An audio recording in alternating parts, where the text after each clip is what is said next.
এক রাজা তার বাগান বাড়ির উঠানে বসে আছে। এমন সময় এক লোক হাতে করে একটি মোরগ নিয়ে সেই রাজার সামনে উপস্থিত হলো। তখন রাজা মশাই বলল, কি ব্যাপার, এই মোরগ নিয়ে তুমি আমার কাছে আসছো কেন? তখন সেই লোকটি বলল, রাজা মশাই, আপনার নামে বাজি ধরে এই মোরগটি আমি জিতেছি, তাই খুশি হয়ে উপহার হিসেবে এই মোরগটা আপনার কাছে নিয়ে আসলাম।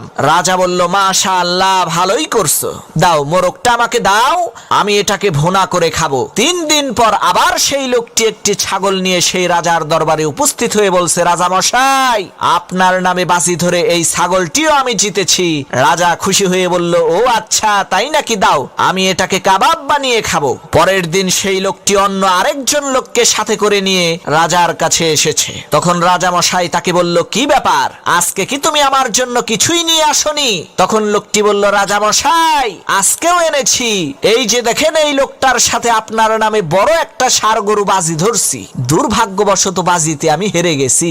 এখন এই লোকটি আপনার কাছে এসেছে তার ষাঁড় গরুটা নিতে, দয়া করে লোকটাকে বড় একটা ষাঁড় গরু দিয়ে দেন।